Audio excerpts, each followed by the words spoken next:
abaana b'abaminisita abalina ba godfathers bajjeno nga nze siina kuba si muti muwagire Kirabo. Mu mawulire agaliwo Diana Nabatanzi embeera etabuse omusajja gwabadde asuubira okuba ow'ekirooto kye akimukoze kano akaseera nkusaba sookola ekinge bampita hanzi. Diana Nabatanzi gye buvuddeko emyaka gino gyonna egiyise tubadde tukimanyi nti bone Mr. Lee bali bwe bati wabula screenshot ezo zolaba ezitambula ku ludda luno anti ebyaddala Mr. Lee yandibanga ya moving on ate nga Diana Nabatanzi tamulabe kati ekyo kyali kivulu kye bali mu nteekateeka era bw'asobola okubanga okiraba Diana Nabatanzi yali hands on nga alowooza nti agenda kubanga noono omuntu kati from a reliable source. Nabatanzi ne Mr. Lee beeryako ne biggwa lockdown yonna baali n'oli kabino biyiza ko bya pushinga kivulu. Tebayawukananga. Business y'abayimbi njiruddemu kyenkubuulira nkimanyi. But they have never separated. Ekinene nnyo bwe baba beeryako ndowooza emirundi ng'ebiri esatu. Bwe kiba kyabeerawo. Kati kiri confirmed. Tubadde tubiraba mu ŋŋambo bw'oba olina ennamba ya Mr. Lee ebyaddala Mr. Lee ne Honorable Kirabo walaayi beedeetinga. Nzikiriza mpanisa omukono mu bbanga. Twagala gw'oyogere. Who is your celebrity crush? Agala babulira mukama. Mukama. Njogere. Kali. Diana Nabatanzi. Akolera abantu. Akolera abantu.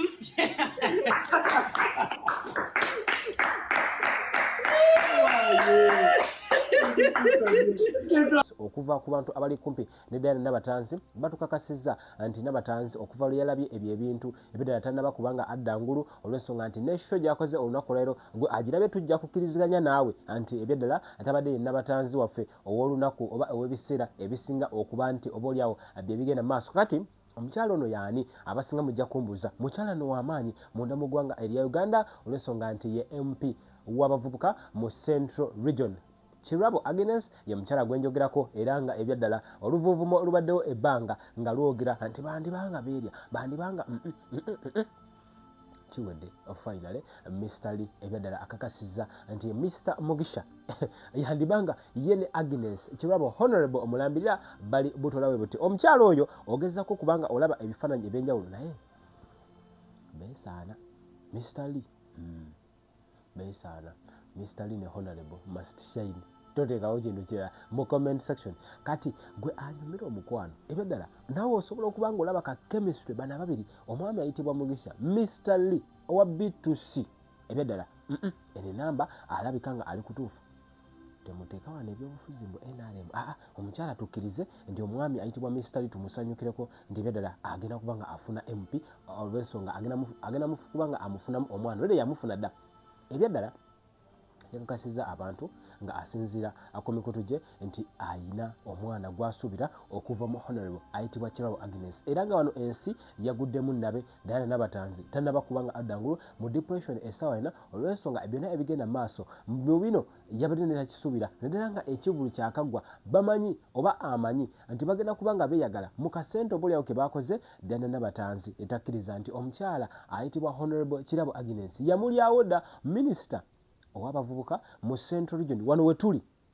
yalyawo dda Diana Nabatanzi TV star superstar worldwide omwagalo w'abangi Nabatanzi bandibanga bamuteeke bali omukyala Honorable era nga twagala afabamu okwishinga the B2C soldiers omwami ayitibwa Mr. Lee specifically nti ebyaddala tukwagaliza obufumbo obulungi kale buyadde bubaddewo obula tukwagaliza self delivery igwe ne mukyalawo musobola kubanga muzaala omwana omulungi Diana Nabatanzi kano akakyala akatoomu bwe tuba twogera TV presenter ne twogera ne Honorable Member of Parliament mukyala ayagala bwomana MP Luweero District so katulinde tulabe ekinaava eyo naye nga ye Mr. Lee alabika nga ye asambira ddala waggulu nga Janzi olw'ensonga nti ate ebyaddala naye gwe mumanyi kye bayita okwagala Honorable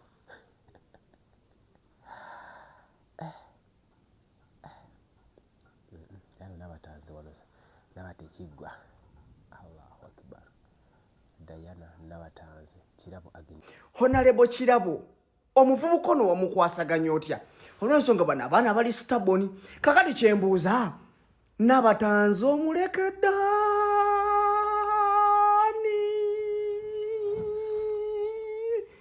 twewayo mu kitambiro kya misa nga tukwata Honorable Kirabo ne tumugatta ku Nabatanzi ne tuteeka wakati Mr. Lee ne tugamba ani asinga